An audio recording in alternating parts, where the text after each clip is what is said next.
The sun was slipping behind the trees when Victoria Lancaster's Mercedes began to sputter. At first, it was just a soft hiss, a tiny sound under the hum of the engine, but within seconds, the dashboard lit up like a Christmas tree. Red lights, warnings, and then silence. She pressed the gas pedal. Nothing. Perfect, she muttered, exhaling through gritted teeth as the car coasted to a reluctant stop on the side of the empty road. The only response was the distant chirp of crickets and the whisper of the wind moving through the cornfields. Her phone screen blinked weakly. No signal. Of course, Victoria leaned her head back against the leather seat and closed her eyes. It was supposed to be a perfect evening, a dinner at the Hawthorne Club, where she was finally meeting the perfect man her colleague Amanda had arranged. "He's rich, polished, a partner at Peterson & Lowe's," Amanda had gushed. Exactly your type, but standing there now, in 4-inch heels and a silk dress that probably cost more than the average rent in this town, Victoria felt ridiculous. She stepped out of the car, the gravel crunching under her stilettos. The sunset stretched across the horizon, warm orange fading into violet. A faint smell of gasoline mixed with the sweetness of hay. The air was cool, the kind of clean, unhurried air you could never breathe in Manhattan. She looked around. Miles of quiet road, fields on both sides, and in the far distance, a small wooden sign swinging gently in the wind. "Riverside Garage, repairs and towing," she sighed. "Well, guess that's my only option." Gathering the hem of her dress, Victoria started walking. After 5 minutes, she gave up trying to walk gracefully and took off her heels, carrying them by the straps. Her designer bag bounced awkwardly against her side. By the time she reached the garage, the sun had completely disappeared. The sign buzzed faintly under a single flickering bulb. The smell of oil and metal filled the air, strangely comforting in its honesty. A man's voice called from under a car hood. "We're closed for the night. Come back tomorrow." Victoria hesitated. "My car broke down about a mile from here. I didn't know where else to go." There was a pause. Then a pair of legs slid out from under the car. The man stood, wiping his hands with a rag. He was tall, with broad shoulders and a smudge of grease on his cheek. His shirt was half-buttoned, sleeves rolled up to his elbows, revealing strong, steady forearms. His eyes, soft hazel, studied her for a long moment, and when he finally spoke, his voice was deep but kind. "Let me guess. Mercedes? 2019? Transmission failure?" Victoria blinked. "How did you—" He smiled faintly. "They all do that when they've been pushed too hard." Something in his tone wasn't mocking, just matter of fact, as if he had seen this 1,000 times. He tossed the rag aside. "I'm Cole Davidson." "Victoria," she said automatically, extending a manicured hand before realizing his were covered in oil. He noticed, grinned, and wiped them again. I'd shake. "But I don't think you'd appreciate the new look." Despite herself, she smiled, the first real one in weeks. Cole grabbed his keys and nodded toward an old blue pickup truck parked outside. "Show me where it died." As they drove, Victoria watched the road roll out before them, the headlights cutting through the dark.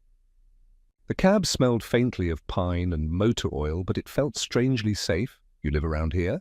he asked. "Not exactly. I work in the city. Let me guess, lawyer?"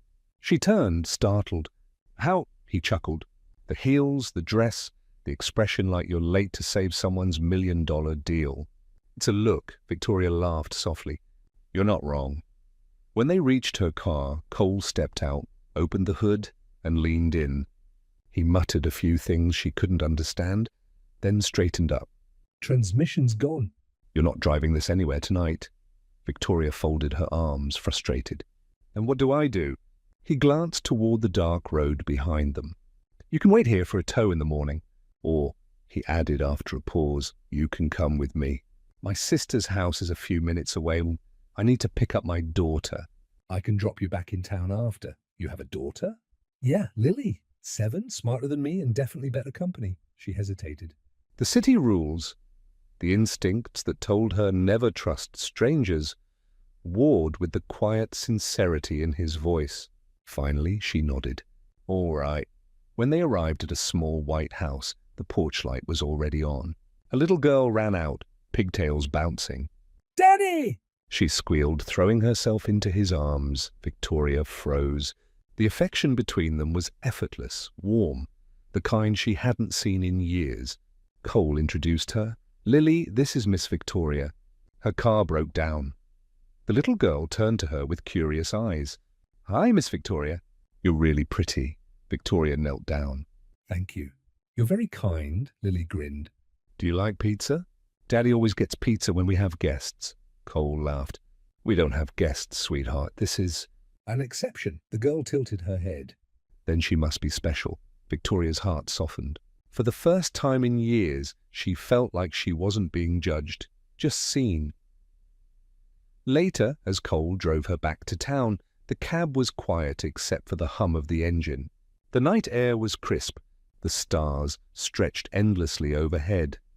When they reached her apartment building, she hesitated before opening the door. Thank you for helping me, really, he shrugged, smiling faintly. Just doing my job.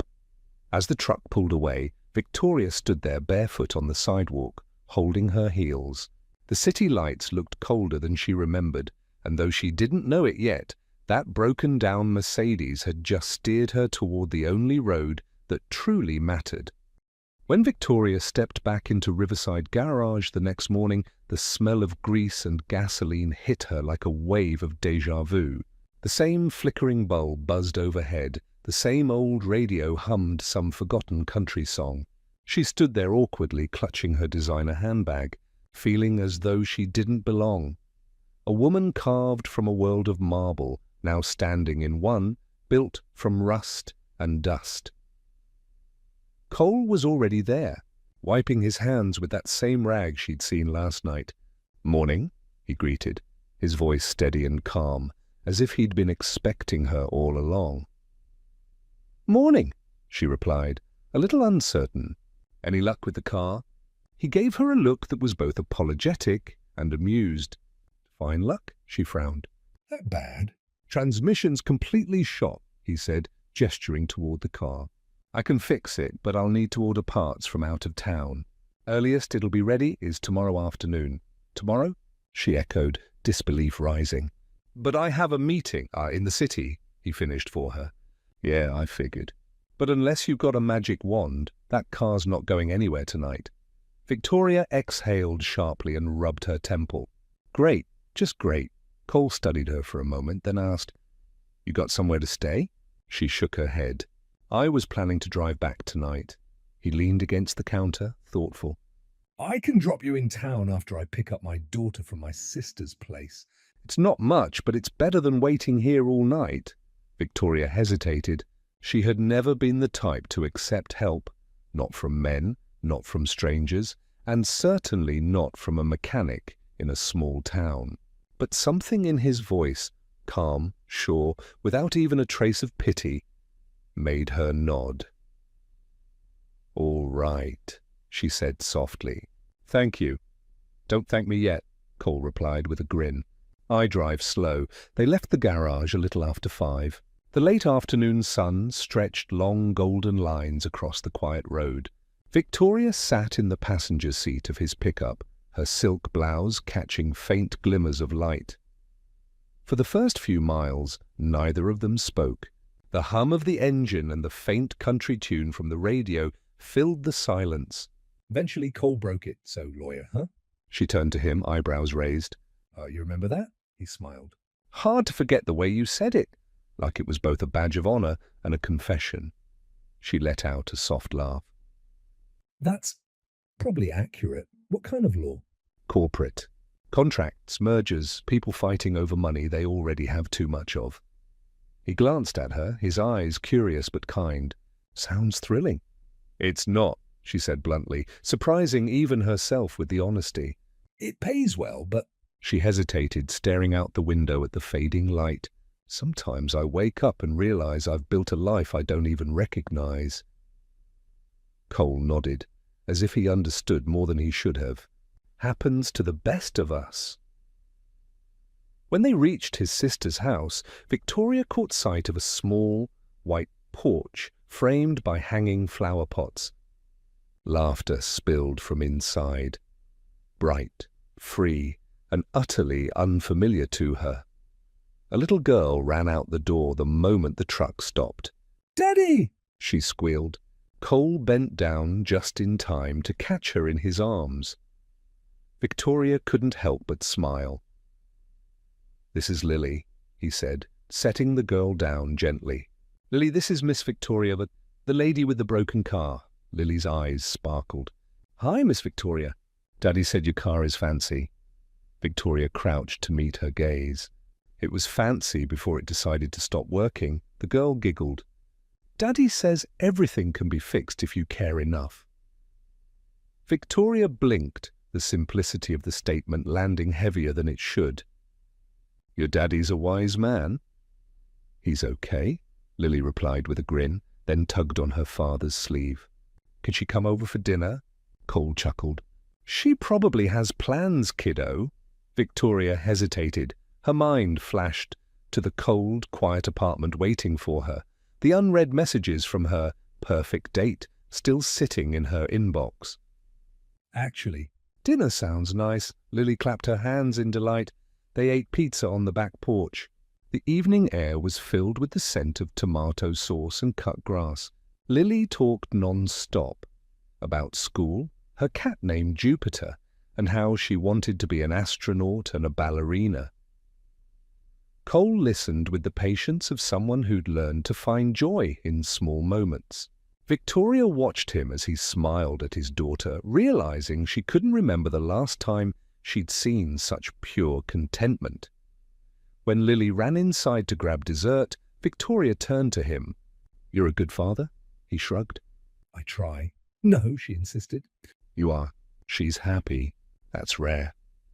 He looked at her then, and for a brief second, she saw something vulnerable behind his easy smile. Happiness isn't about having everything, you know. Sometimes it's just about knowing what matters. Victoria felt the words sink deep. "And you?" "What matters to you?" He thought for a moment. "Her and fixing things." She tilted her head. "Cars, people," he said simply. "Cars are easier, though." They shared a quiet laugh. Soft, genuine. Later that night, as Cole drove her back to her apartment, Victoria looked out the window and saw her reflection in the glass. The woman who'd spent her life chasing perfection, now sitting in a truck that smelled of oil and pine, beside a man whose hands were calloused but whose heart was whole. For the first time in years, she didn't feel the need to rush anywhere. When he stopped in front of her building, she lingered. "Thank you," she said again, her voice almost a whisper. He nodded, smiling. "Next time your car breaks down, you know where to find me," she laughed softly. "Let's hope it doesn't become a habit." But as she stepped out and watched him drive away, a small part of her, the quiet, honest part, almost hoped it would. The city glittered beneath Victoria's apartment window, a sea of moving headlights, silver and gold, stretching to the horizon. Yet, for all its brilliance, the light felt sterile, empty. The silence of her high-rise condo pressed in on her like a vacuum. She slipped off her heels and let them fall to the floor with a soft thud. Her feet ached. So did her chest in some way she couldn't quite name. Her phone buzzed. "A new message. You stood me up." She frowned at the unknown number, though she didn't need to check who it was. Daniel Crawford, the perfect match her colleague had insisted she meet. Corporate executive, Stanford graduate, drives a Tesla and never eats carbs. The kind of man who looked good on paper and sounded worse in person. Another message came through before she could respond. "You realize how disrespectful "It is to waste someone's evening like that." Victoria stared at the screen, the words sharp and self-assured. The tone of someone used to talking at people, never to them. For a long time, she said nothing. She walked into the kitchen, poured herself a glass of water. and leaned against the marble counter. Outside, sirens wailed somewhere far below. Her phone buzzed again. If you can't manage basic courtesy, Maybe you're not as impressive as they say. She placed the phone face down. resisting the urge to laugh, not because it was funny, but because it was absurd. This was the man she'd been dressed for last night, the one she'd worn that suffocating silver dress and those impossible heels for, the one she'd thought might somehow fit her life. And yet, as she looked around her apartment, sterile and perfect, her mind drifted back to that garage that smelled of oil and rain, Cole Davidson, his easy smile, his patient eyes, the way he spoke as if he had nowhere else to be, as if every word mattered. She could still hear his voice when she'd complained about her shoes, half joking, half defensive. You should wear something you like, not something someone told you fits the part. At the time, she'd rolled her eyes. Now, in the dim glow of her kitchen, it hit differently. She turned on some music, soft jazz, to fill the quiet. But instead of calming her, it only made her aware of the hollow rhythm of her own breathing. The phone lit up again. Another message. I expected better from someone with your background. Her thumb hovered over the keyboard. For a second she considered replying, explaining, apologizing, being reasonable, the way she always was, but something in her rebelled.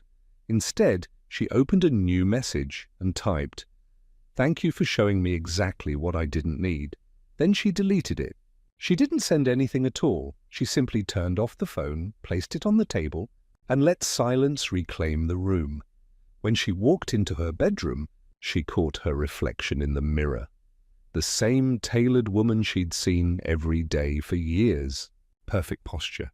Immaculate hair. Every piece of her crafted for other people's approval. But now she saw the cracks, the tired eyes, the faint lines of stress that no concealer could erase. She sat on the edge of her bed and unpinned her hair. It fell loosely over her shoulders, softer. Realer. For the first time in a long time, she didn't feel like Attorney Lancaster of Silverman and Keats. She just felt like Victoria, the woman who once wanted to work for justice. Who loved literature, old movies, long drives. Who used to dream about living somewhere with a porch and a garden, not a skyline. Where had that woman gone? She closed her eyes, and for some reason, her mind brought back the image of Lily, Cole's daughter, with paint on her fingers and laughter in her voice. "Daddy says everything can be fixed if you care enough," the words echoed softly, like a small truth tapping against the walls of her mind. Maybe, she thought, some things weren't meant to be replaced. Maybe they were meant to be repaired. The next morning she woke early. The city was still grey with dawn. Instead of checking her email, she made herself coffee and sat by the window. For years, mornings had meant meetings, deadlines, the endless climb. But now she found herself wondering what Cole was doing. If he was already at the garage, if Lily was awake and chattering about her breakfast. She smiled faintly at the thought. When her phone finally buzzed again, she ignored it, let it ring until the sound faded away. Instead, she picked up her laptop and searched how to fix a transmission. The result made her laugh, the absurdity of it, the impossibility. But it wasn't really about fixing a car. It was about understanding, and maybe, just maybe, she wanted to understand the world Cole lived in. A world where things could break and still be made whole again. That night, as she walked home from work, the city lights shimmered like liquid gold. She passed the restaurant where she'd been supposed to meet Daniel. Through the window, she saw a couple laughing, leaning close, utterly unaware of her. She didn't feel envy, just peace. At the crosswalk, she stopped, took off her heels, and walked barefoot the last block home. The cold pavement grounding her in a way she hadn't felt in years. When she reached her door, she found herself whispering into the quiet hallway, half to herself. half to the memory of that gravel-voiced mechanic. Maybe next time I'll wear something comfortable, and for once she didn't mean clothes. The following Saturday, Victoria found herself standing outside Riverside Garage once again. This time, not because her car had broken down, but because she wanted to see him. The sun was setting low, spilling amber light over the small town road. The garage looked just as she remembered. A weathered sign, a blue pickup truck, the faint smell of gasoline and pine. But somehow it felt inviting. Cole was wiping his hands on a rag when he spotted her. His brows lifted in surprise, then softened into that slow, effortless smile she had somehow missed all week. "Well, if it isn't my favorite Mercedes owner," he said, leaning against the hood of a car. "Tell me it's not the transmission again." She laughed, genuinely this time. "No, it's not the car. It's me." He tilted his head, teasing. "Should I check under the hood?" "Maybe later," she said, smiling. Then she hesitated, holding her breath for half a second before blurting it out. I wanted to thank you." "For helping me that night." "And for the ride." "I thought maybe I could return the favor. Dinner's on me." Cole wiped the last of the grease from his fingers. "You don't have to." "I know," she interrupted softly. "But I want to." He studied her for a moment, as if trying to read the space between her words, then nodded.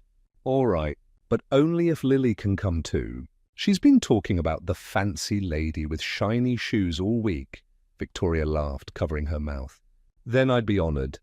2 hours later, the three of them sat inside Maggie's diner, a cozy little spot off Main Street with red vinyl booths and the smell of butter and pancakes lingering in the air.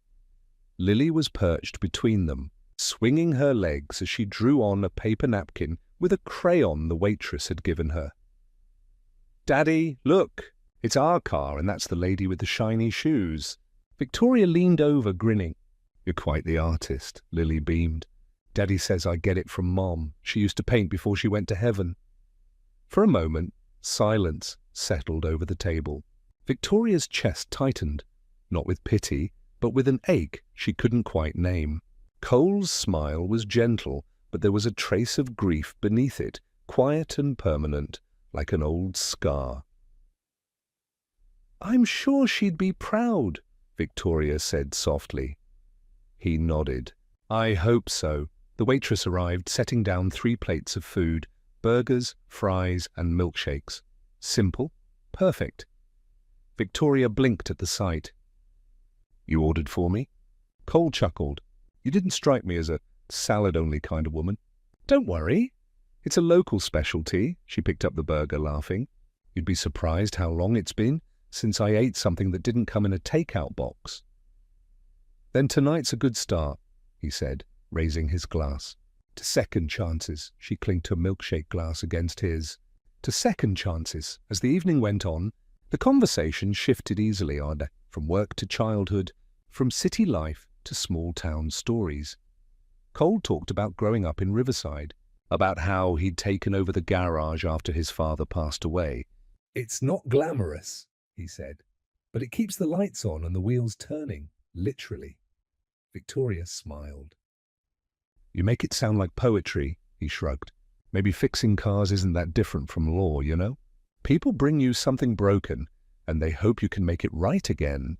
She paused, surprised by how much that struck her. "The difference," she said slowly, "is that you actually get to fix things." Cole chuckled, but didn't push further. He just looked at her. Really looked. And for the first time in a long time, Victoria didn't feel like she had to pretend. Lily returned from the counter with a sundae the size of her head. "Daddy, can Miss Victoria have some too?" "Of course," Cole said. "But only if she promises not to steal your cherries." Victoria leaned down, stage whispering, "Don't tell him, but I hate cherries." Lily giggled, eyes twinkling. "Then you can have the whipped cream." And in that moment, as their laughter mingled with the hum of the diner and the warmth of the setting sun filtered through the blinds, Victoria realized something she hadn't felt in years: belonging. When they stepped outside later that night, the The sky had turned deep blue, stars glimmering faintly above the quiet street. Cole walked her to her car. Lily had fallen asleep in his arms, her head resting on his shoulder, curls catching the moonlight. "She's lovely," Victoria whispered. "She's my whole world," he said simply. She nodded. "You're a good father." He looked at her, half smiling. "You'd be surprised how often I don't feel like one." "Then you're doing it right," she said. The best parents always worry they're not enough. For a moment, neither of them spoke. The air between them felt charged, tender. Then Cole stepped back. "Thank you. For dinner. Lily will talk about it for a week." Victoria smiled softly. "Then maybe we should do it again before the week's over?" He hesitated, as if unsure whether she meant it. When he finally met her eyes, something unspoken passed between them.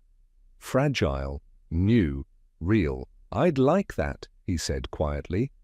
She got into her car, rolling down the window. "Next time you choose the place," he grinned. "You might regret that. Round here, we're more tacos than truffles." "I'll take tacos," she said, "as long as it's with the right company." And as she drove away, Cole stood watching until her tail lights disappeared, a small smile tugging at his lips. For the first time in years, he felt something shift inside him. Something warm, hopeful, again. The following Wednesday, the rain came early, soft, silvery drizzle falling across Riverside. Victoria sat inside her office, staring at the glowing screen filled with contracts, signatures, and endless corporate jargon. Around her, the city pulsed, the hum of ambition, the rhythm of people chasing success. Yet, for the first time, none of it stirred her. Her phone buzzed. A message from Amanda, her best friend and law partner. "Client dinner tonight, 7 p.m. sharp. Wear something that says win." Victoria glanced at her reflection in the dark glass window. She looked perfect. Flawless makeup, immaculate bun, a navy suit that cost more than most people's rent, and yet She had never felt less like herself. Her mind wandered to a small diner with red booths, to a man whose hands smelled faintly of oil and cedar, to the sound of his daughter's laughter. She didn't realize she was smiling until her secretary knocked. "Miss Lancaster?" "The client's on the line," she blinked. "Right, patch him through." But as the voice droned on about profit margins and merger clauses, Victoria's thoughts drifted again to Cole's words that night. "You didn't strike me as a salad-only kind of woman," a ridiculous line, simple, unpolished, and yet more genuine than any compliment she had received in years. When the call ended, she exhaled, long and weary. Without thinking, she pulled out her phone and typed, "Victoria. Still owe you tacos." Cole. "Funny, I was just thinking the same." Victoria. "Tonight." Cole. "You sure?" it's raining. Victoria. Even better. The diner was half empty when she arrived, her heels clicking softly against the tiled floor. Cole was already there, sitting in a corner booth, sleeves rolled up, rainwater still glistening on his forearms. He stood when she entered, that small, understated smile lighting his face. "Didn't expect you'd brave the rain in those shoes." "I didn't expect you'd notice," she said, sliding into the seat. "I notice more than you think," he replied simply.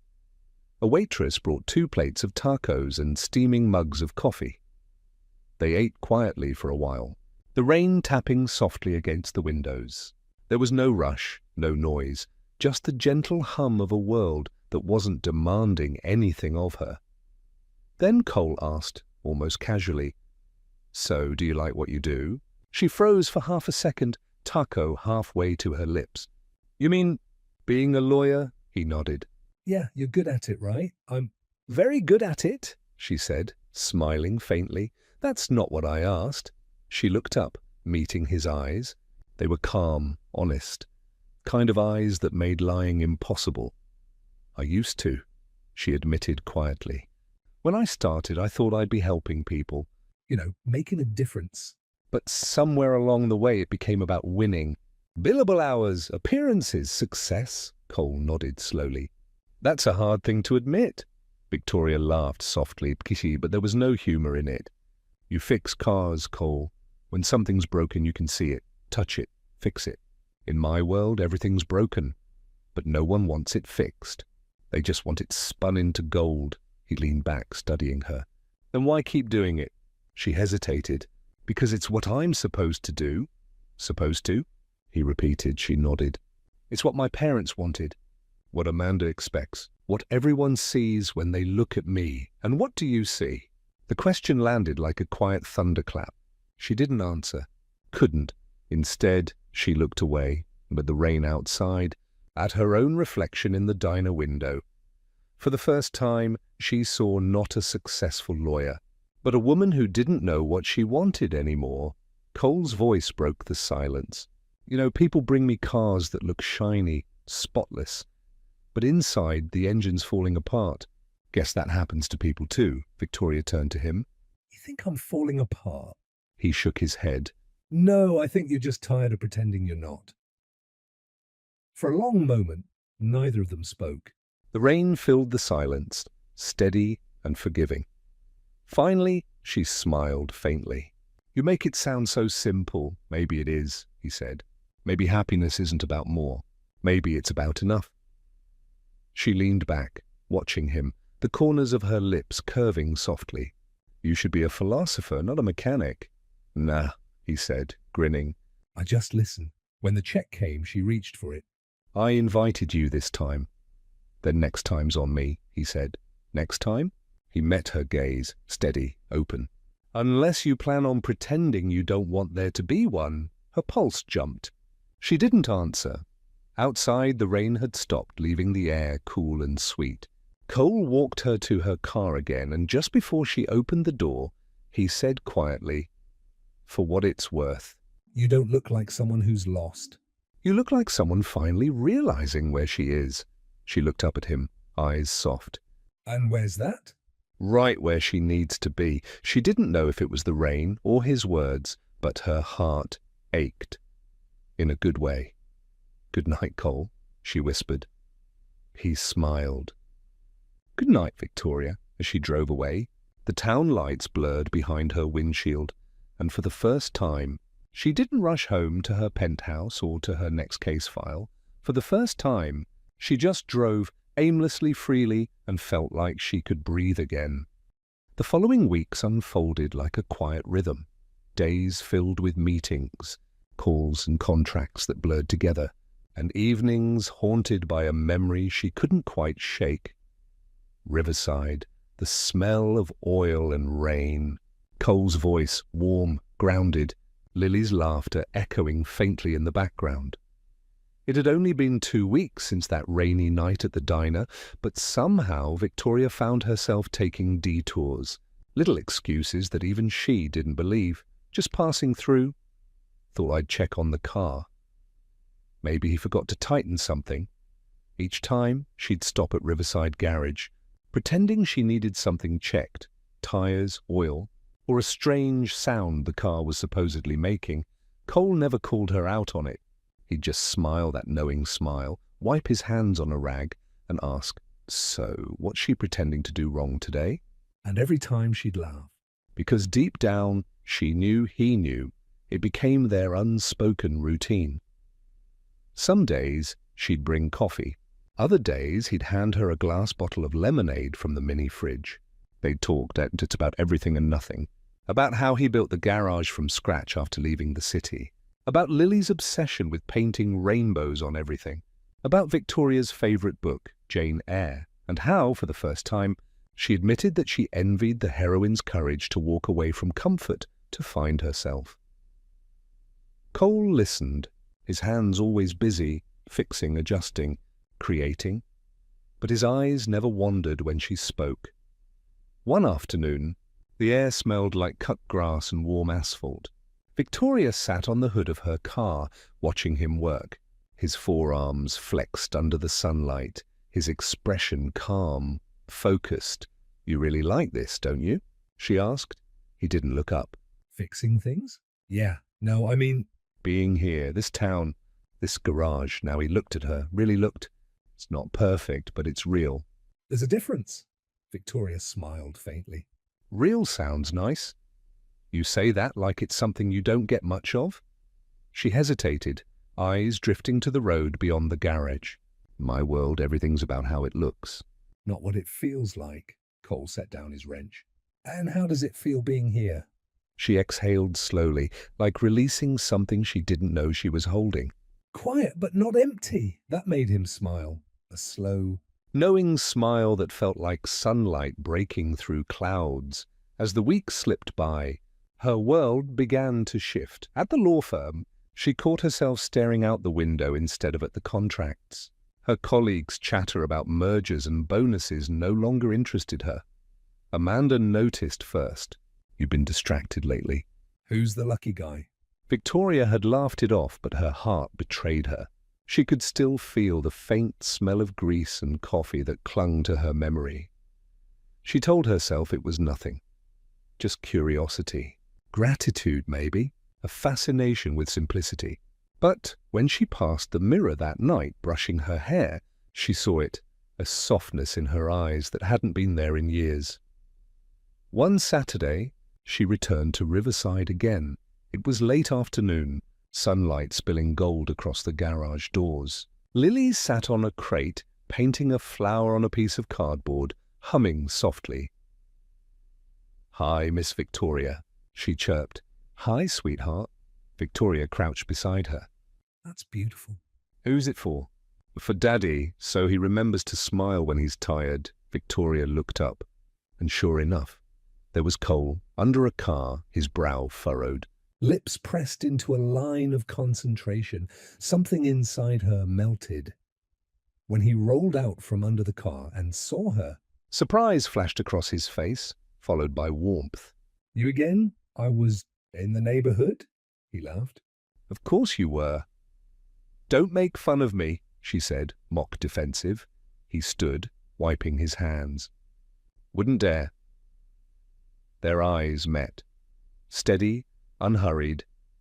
That evening, as the sun dipped low, they sat outside the garage on 2 overturned crates, sipping root beer. The air buzzed with crickets and the faint hum of distant traffic.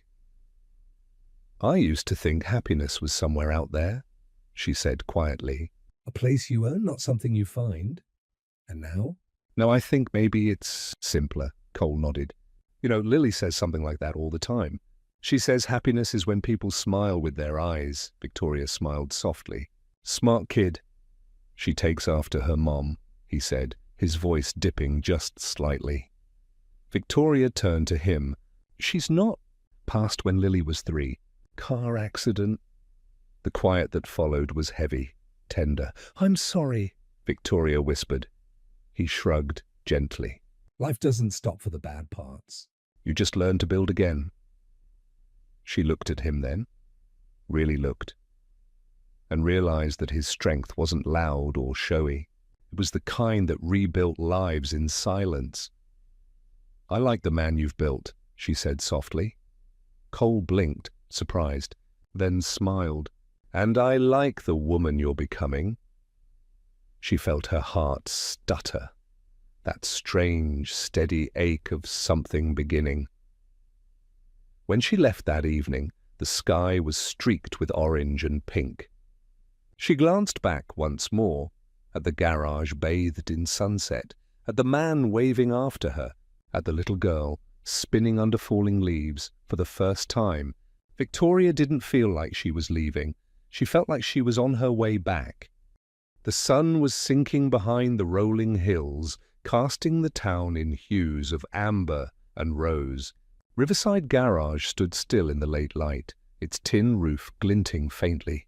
The smell of gasoline mingled with fresh-cut hay drifting from the fields nearby, and somewhere a dog barked lazily in the distance. Victoria leaned against the hood of her car, the metal still warm beneath her palms. Her silk blouse caught the wind, and her hair, usually styled to perfection, was coming loose in soft waves. She didn't care. Not tonight. Cole was closing up the garage for the day, rolling down the metal door with a rattle. He wiped his hands on an old rag, his shirt streaked with oil and sunlight. When he looked at her, it wasn't the same guarded glance of a man keeping his distance. It was something gentler. "Curious, you ever just stop," he said, walking toward her, "and realize the day feels too quiet to end?" She smiled faintly. "You sound like someone who doesn't want the day to end." "Maybe I don't." There was a pause, soft and filled with things unsaid. The air was thick with that kind of stillness that happens when two people stop pretending they're just friends. He leaned against the truck beside her, his shoulder brushing hers. For a moment, neither spoke. The silence wasn't awkward. It was fragile, precious. Victoria's gaze wandered over the empty street, the fading horizon, the faint hum of crickets awakening. "I used to think silence meant something was missing," she said quietly. "Now I think it just means—" "Peace?" Cole tilted his head, studying her. "You sound like someone who's been searching for that for a long time." She gave a soft, humorless laugh. "Maybe all my life." Her fingers toyed with the thin bracelet on her wrist, a Cartier piece that once symbolized success, status. "Now it just felt heavy. I built my life on what looked right," she said. The right school, the right job, the right man. But I don't even know what right feels like anymore. Cole was quiet for a long moment before answering.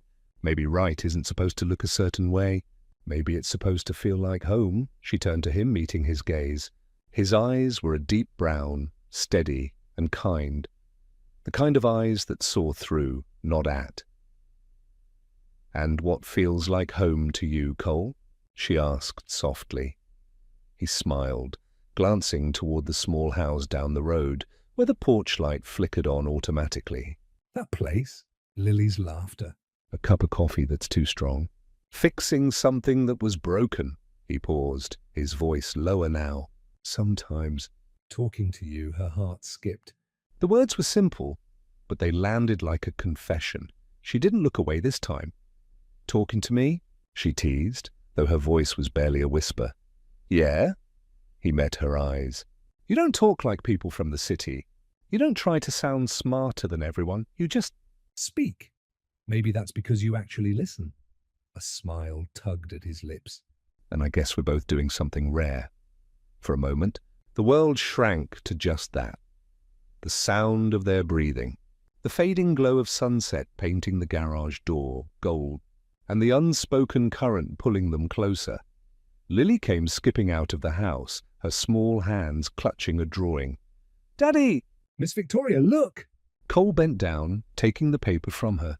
It was a crayon drawing, a woman with long hair, a man with messy brown hair, and a little girl holding both their hands.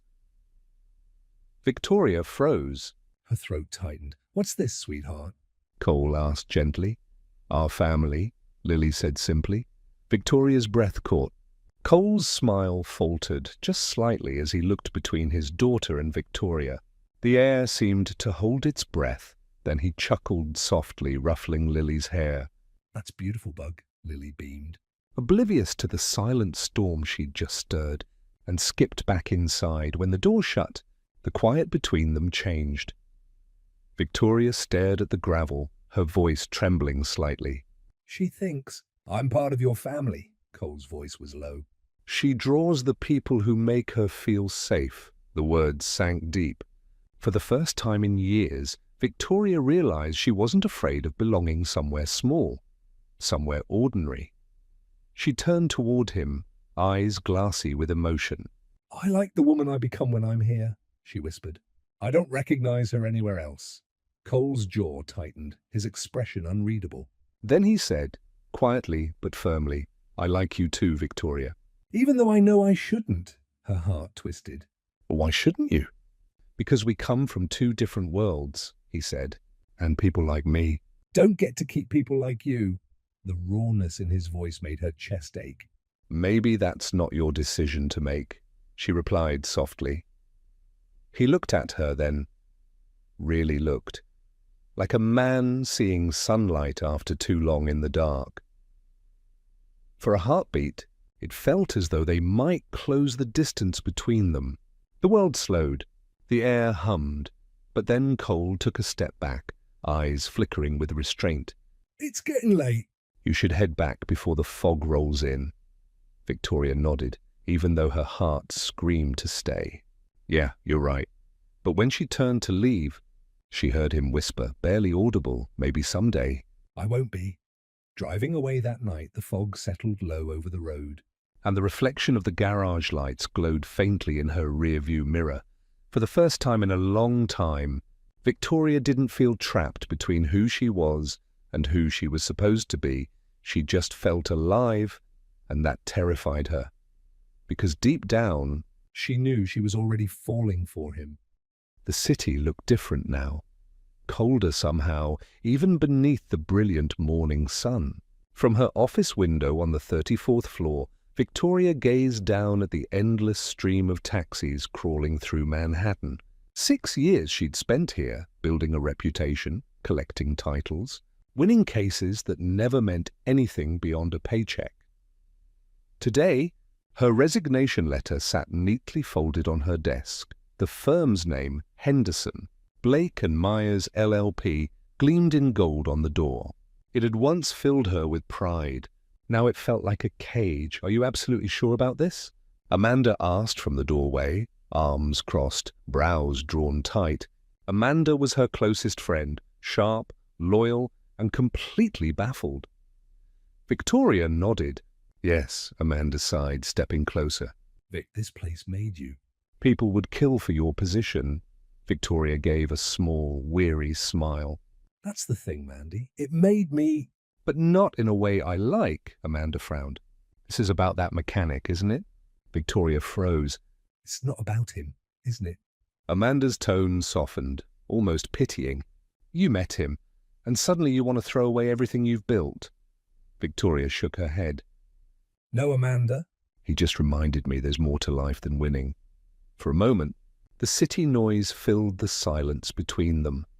Sirens wailing, horns blaring, the hum of ambition everywhere. Amanda sighed, finally understanding she couldn't stop her. Then I hope he's worth it, Victoria smiled faintly. He doesn't have to be. I'm doing this for me. 2 hours later, she stepped out of the building for the last time. The air smelled like rain, sharp and cleansing.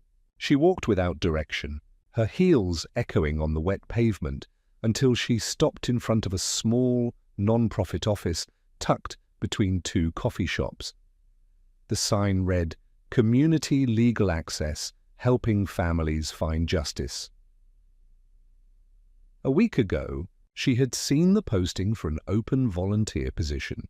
Today, she walked inside. The woman at the reception desk looked up. Can I help you?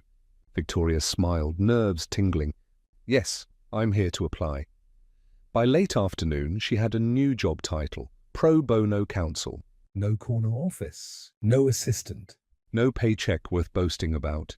But when she walked out of the small building, holding her new ID badge, her chest felt light, as if she could finally breathe again. That evening, she found herself driving toward Riverside. The highway opened up before her, the city lights fading behind like a dream she had outgrown. By the time she reached the familiar wooden sign that read, Welcome to Riverside, twilight had already painted the sky in lavender and rose. The garage lights were still on. Cole was leaning over the hood of a car, sleeves rolled up, grease on his forearm. When he saw her car pull in, his expression shifted from surprise to something warmer. Well, he said, wiping his hands with a rag. Look who's driving all the way out here without a flat tire excuse. Victoria laughed, stepping out of the car. For once, my car's perfectly fine. That's suspicious, he teased. So what brings you to this side of the world? She took a breath, the air thick with motor oil and wildflowers. I quit my job, Cole blinked. You what? I quit, she repeated, smiling through the tremor in her voice. Walked out just... Done? He leaned back against the car, studying her. That's a big move. You sure you're okay? I'm more than okay, she said softly. I'm free. For a moment he didn't speak, just nodded, a slow, proud smile forming. You did it? Yeah. She looked down, chuckling. My dad thinks I've lost my mind. Amanda probably does too. But for the first time, I don't care, Cole's voice lowered. You finally stopped living for them. Victoria met his eyes, something tender and raw passing between them. Maybe I finally started living for me? Before he could answer, a small voice piped up from behind him. Miss Victoria! Lily ran toward her, pigtails bouncing, pizza box in her tiny hands. Daddy said we're celebrating pizza night. You should join. Victoria laughed, crouching to Lily's height. Pizza night? That sounds official. It's very official, Lily said with mock seriousness. Rules are, you have to eat 2 slices and tell one happy thing that happened today. Cole smiled. You heard the boss, Victoria pretended to think. I guess my happy thing is... I quit a job I hated, Lily gasped, wide-eyed. That's awesome. Daddy quit his job too once, Cole chuckled. I didn't quit. I got fired, Bug. Same thing. Lily giggled. They all laughed, and for a moment... The world felt simple again. Later, sitting outside the garage on old wooden crates, the 3 of them ate warm slices under a sky dotted with stars. Victoria leaned back, the cool night brushing against her skin. The laughter, the smell of melted cheese, the faint hum of the countryside, everything felt impossibly peaceful. Cole handed her a beer. To new starts, she clinked the bottle gently. To second chances, they drank in silence, both lost in the moment. Then Cole turned to her, his voice steady but soft. Vic, I need to ask you something. She looked at him, heart skipping. Okay, he took a breath. I don't have much to offer. Not money, not status. Just Lily and me, and a small life that's honest. Are you sure that's what you want? Her eyes softened. Cole, I've had everything they said I should want, and it never made me happy. What I want now is real. He hesitated. And what if real isn't easy? She smiled, eyes shining. Then it's worth it. At that moment, Lily ran back out with 2 sparklers she'd found in an old drawer. As make wishes, she squealed. Cole groaned playfully. Where did you even find those? Magic, Lily said proudly, handing one to Victoria. As the sparklers hissed and glowed in the darkness, Victoria whispered to herself, This is what happy feels like. Cole watched her, the golden light reflecting in his eyes.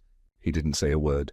He didn't need to, because for the first time since his wife's passing and her long climb through loneliness, they both knew they weren't lost anymore. They had simply found their way home. The rain had come softly that night, tapping against the tin roof of the garage like a slow heartbeat. The pizza boxes were empty now, and Lily had fallen asleep on the couch inside, her small hand still clutching a crayon. Cole stood by the workbench, arms folded, watching the drops of water slide down the foggy window. The dim light above flickered, painting the room in shades of amber and gold. Behind him, Victoria lingered by the open doorway, letting the night air touch her face. You okay? Cole asked, his voice low but gentle. She nodded. Just thinking. Dangerous habit, he teased. She smiled faintly. So I've been told. He turned, leaning against the bench, studying her. The way her hair framed her face, the quiet strength in her posture. You don't seem like the kind of woman who stops to think. You seem like the kind who just keeps going. She let out a soft laugh. You're right. I used to keep going even when it hurt. I thought if I just worked harder, proved myself more, it would fill the emptiness. But it never did. Cole's eyes softened. And now? She looked at him. Now I'm learning to stop running. For a long moment, they simply stood there, the hum of the rain the only sound between them. Then Cole spoke, his tone uncertain but steady. You know, when I first met you, I thought you were trouble. She raised an eyebrow. Trouble? Yeah, he said with a grin. The kind that walks into a place like this in heels, looks like she belongs in a magazine, and somehow still asks if I'm okay while I'm under a car. She laughed quietly. And now? He hesitated. Now I think you're the best kind of trouble, the kind that makes me want to be better. Her heart tightened. Cole, he stepped closer, the air between them warming. I need to be honest with you, Vic. I've been a single dad for 6 years. I don't have time for games or fancy words. I don't have a mansion or a trust fund. I don't even have matching socks half the time, she laughed through the sudden sting of tears. That's okay. I don't have matching pieces of my life either, he smiled sadly. I can't promise I won't mess up. But I can promise this. I'll show up. Every day. I'll be there, even when it's hard, she swallowed, voice trembling. That's more than anyone's ever promised me. Cole took one more step forward, close enough that she could feel the heat of his breath. You deserve someone who doesn't walk away when things stop being convenient. Her eyes filled. And you deserve someone who sees more than the grease on your hands, he chuckled, voice rough. Guess we both got lucky then. The silence that followed was tender, heavy with all the words they didn't need to say. Victoria reached up, brushing a strand of hair from her face. You know, I used to make lists. The perfect partner, the perfect life, the perfect future. But I never wrote down this. A garage that smells like oil and coffee, a man who fixes cars, and a little girl who calls me the pretty lady. Cole tilted his head. And now? She looked around. The old car parts, the rain, the flicker of the light, and smiled softly. Now I think this is perfect, he laughed quietly, his chest rising with relief. You really think you can handle this chaos? She smirked. Try me. And that was all it took. He reached out, fingers brushing her cheek, before pulling her into a kiss. Slow, uncertain, but real. The kind that didn't ask for forever, only honesty. When they finally parted, Victoria leaned her forehead against his chest, eyes closed. You smell like motor oil and rain, she whispered. And you, he murmured. Smell like trouble and coffee, they both laughed, the sound soft and unguarded. Two people who had spent too long pretending, finally learning how to breathe again. Later that night, she helped him carry Lily to her bed. The little girl stirred, murmuring sleepily, Daddy, did the stars come out yet? Cole tucked the blanket around her. Not yet, Bug. But they're getting there. Victoria lingered at the door, smiling. When she looked back, Cole was watching her. Something steady and certain in his gaze.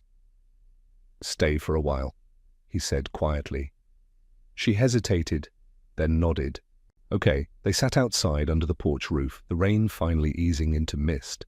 The world smelled of wet earth and new beginnings.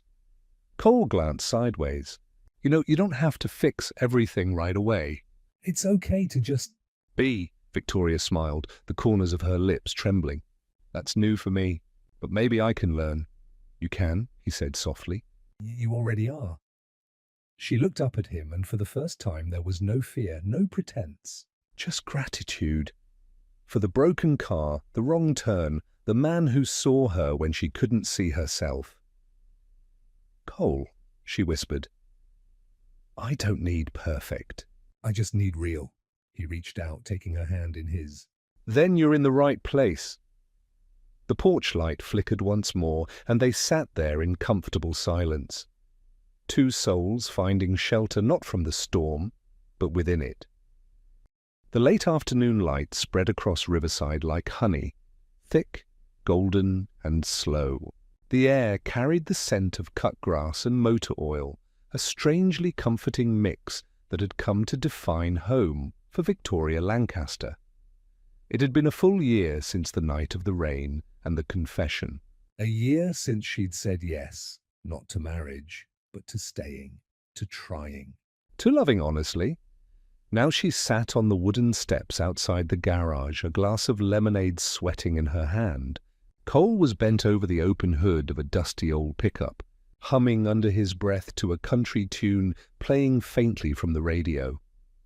Lily was in the yard, sitting cross-legged on the driveway, crayons scattered everywhere, her tongue poking out in concentration as she drew. Victoria leaned her head back, eyes half closed, letting the warmth sink into her skin. It was one of those days where time seemed to slow, not because nothing was happening, but because everything felt right. Cole looked up, wiping his hands on a rag. "You're smiling," he said, walking over. She opened one eye. "That's allowed, isn't it?" "Depends," he teased, sitting beside her. "If it's because of me, then it's definitely allowed." She nudged him playfully. "Maybe it's because of Lily. She's drawing something." He turned his head toward the driveway. "Hey, Bug." "What you got there?" Lily held up the paper proudly. "It's us." "Look, Daddy, that's you, me, and Miss Victoria." "And that's the garage. And that's the sun. See how big it is?" Victoria smiled. "It's beautiful, sweetheart." The little girl beamed.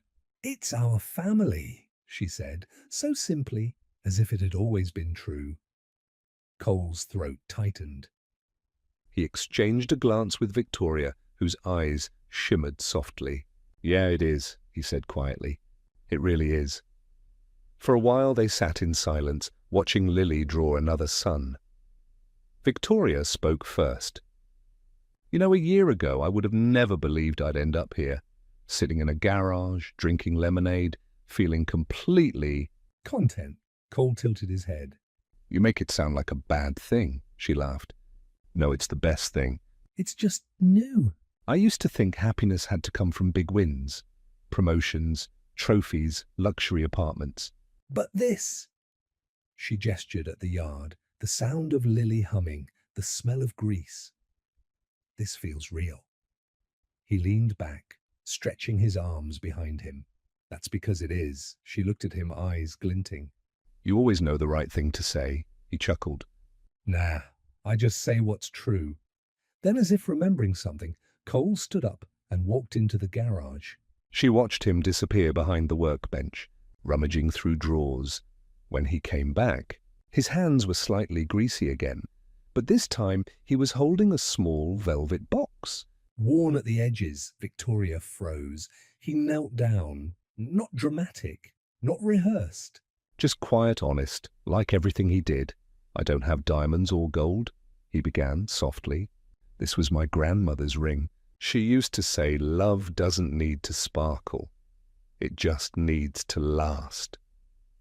Her eyes filled immediately. "Victoria," he said, voice steady now, "you walked into my life because your car broke down." "I thought I was helping you that night, but the truth is, you're the one who fixed me." She laughed through tears. "You're really bad at metaphors," he grinned. "Yeah, but I'm good at loving you." "So, will you marry me?" The world seemed to still. The hum of the cicadas, the low growl of an engine somewhere down the street, Lily's faint humming. Everything softened around that one question. Victoria pressed her hand to her mouth, nodding, tears slipping down her cheeks. "Yes," she whispered, her voice breaking. "Of course, yes." Cole slid the ring onto her finger, a thin band of gold, slightly dented but warm from his touch. It fit perfectly. Lily jumped up, squealing. "Does that mean Miss Victoria's going to stay forever?" Victoria turned, laughing through tears. "Yes, sweetheart. Forever." The little girl clapped her hands and ran to hug them both, squeezing tightly between their arms. Cole kissed the top of her head. "You okay, Bug?" She nodded. "We're a family now." He looked up at Victoria, eyes shining with something deeper than happiness. Gratitude, maybe, or awe. "Yeah," he murmured. "We are." They sat there until the sun dipped low, painting the sky in orange and lavender. The shadows of the trees stretched long across the gravel driveway, and somewhere a dog barked lazily. Victoria leaned her head on Cole's shoulder, watching Lily chase fireflies with a mason jar. "You know," she said softly. "I used to think I was lost when my car broke down that night." He smiled. "And now?" She turned to him, her voice barely above a whisper. "Now I think I finally found my way home." Cole brushed his thumb across her knuckles. "Funny how life works. Sometimes things have to break before they can lead you somewhere better." Victoria looked down at her ring. Simple, imperfect, and real. "Sometimes," she said, smiling. The breakdown is the blessing. Cole laughed, wrapping an arm around her. I'm going to put that on a bumper sticker, she chuckled, resting against him. You'd sell out in a week.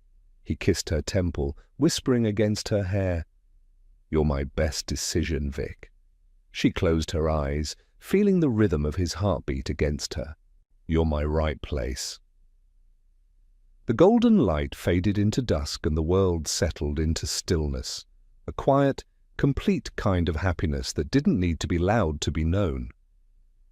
The morning sun poured through the kitchen window like liquid gold, lighting up the old oak table where 3 coffee cups sat, one big, one medium, and one tiny pink mug with the words "Girl Power" scribbled across it in glitter paint.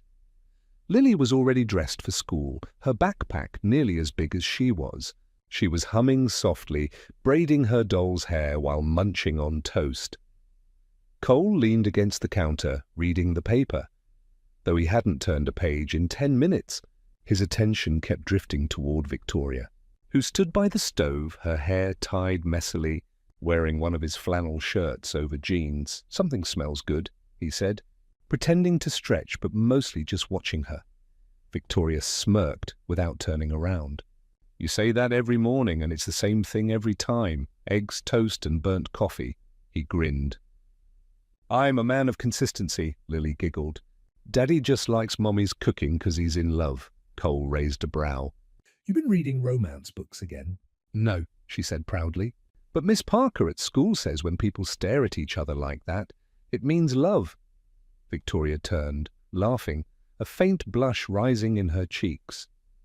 Miss Parker sounds very wise, Lily shrugged. She's getting married. She says love makes you do silly things. Cole caught Victoria's gaze across the kitchen. That soft, knowing look they shared every time life felt almost too good to be real. 2 years. 2 full years since that night her car broke down on the back road and she'd stumbled into a life she never planned for but had somehow always needed. Now, their home was small but alive. Potted plants lined the windowsill, Lily's drawings covered the fridge, and the faint smell of motor oil always seemed to linger on Cole's hands, no matter how many times he washed them. After breakfast, Lily ran to grab her shoes. Cole took the chance to slip behind Victoria, wrapping his arms around her waist. Morning, Mrs. Almost Davidson, he whispered against her ear. She leaned back into him. You're still calling me that? We've been engaged for a year, he shrugged. Well, I'm just waiting for you to pick a date. She smiled, stirring the eggs. Maybe I like the sound of almost. Keeps you on your toes. Cole chuckled, kissing her shoulder. Your trouble, you know that? I've been told, she said lightly. Then quieter, but you love trouble? I do, he murmured, tightening his hold. Especially when it wears my shirt and makes my kitchen smell like heaven. Lily appeared at the doorway, eyes squinting suspiciously.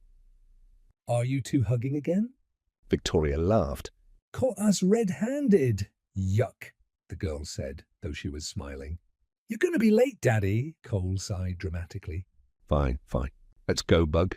After they left, the house fell quiet except for the faint ticking of the old wall clock and the birds outside. Victoria poured herself a fresh cup of coffee, walked to the porch, and sat on the swing Cole had built last summer. The air smelled of pine and warm earth. From this porch, she could see the narrow dirt road leading down to the garage, the same road where she'd first met him. In heels and frustration years ago, she smiled, tracing her thumb over the handle of the mug. Funny how the worst day of my life became the best thing that ever happened. Her phone buzzed, a message from the Community Legal Aid Center where she worked now. Client from Miller's Creek coming at 2 p.m. Single mum eviction notice. Might need you, she texted back. I'll be there. Every time she helped someone like that, she thought of her old life, the high-rise law firms, the designer suits, the empty victories. Now her office had peeling paint and a leaky roof, but when a mother hugged her in tears after winning a case, it felt like the richest thing in the world. An hour later, Cole's pickup rumbled up the drive. He stepped out with grease on his hands and sunlight in his hair, carrying a brown paper bag. "What's this?" she asked, meeting him halfway. "Lunch," he said. "From the diner. Thought you'd be too busy saving the world to eat." She smiled. "You're too good to me." He handed her the bag, his thumb brushing her wrist. "No such thing." They sat on the porch steps, eating sandwiches in the soft midday light. Lily's laughter echoed faintly from the neighbor's yard. She was playing with the Miller twins again. Victoria leaned her head against Cole's shoulder. "Do you ever think about How we got here? He chuckled. "Every time that old Mercedes passes the shop," she laughed. That poor car. "It didn't deserve what happened to it." "Sure it did," he said. "If it hadn't broken down, I never would have met you." Victoria looked up at him, eyes bright. "You really believe that?" He nodded, serious now. "Yeah, I think life has a funny way of giving us detours when we need them most," she smiled. "Detours. I like that." He brushed a strand of hair from her face. "You're my favorite one." Her breath caught, not because the words were grand, but because they were so quietly true. As the afternoon sun deepened, Lily came running up the steps, holding a handful of wildflowers. "For you, Mommy." Victoria took them, pressing a kiss to her daughter's forehead. "They're beautiful." "For you too, Daddy," Lily added, sticking one behind Cole's ear. He grinned. "Guess I'm beautiful now." The three of them laughed. Sitting together on the porch swing, flowers in their hands, sunlight spilling over everything like grace. Victoria looked at them both, her husband-to-be with grease under his nails, Her daughter with dirt on her knees, and felt something bloom inside her chest that no amount of success could ever compare to. "This," she whispered. "Is what home feels like." Cole looked down at her. "Yeah," he said softly. "It sure is." And as the sun sank low over Riverside, painting the world in hues of amber and peace, Victoria realized she'd stopped searching. The road she'd taken, the wrong turn, the broken car, the unplanned detour had brought her exactly where she was always meant to be. Home.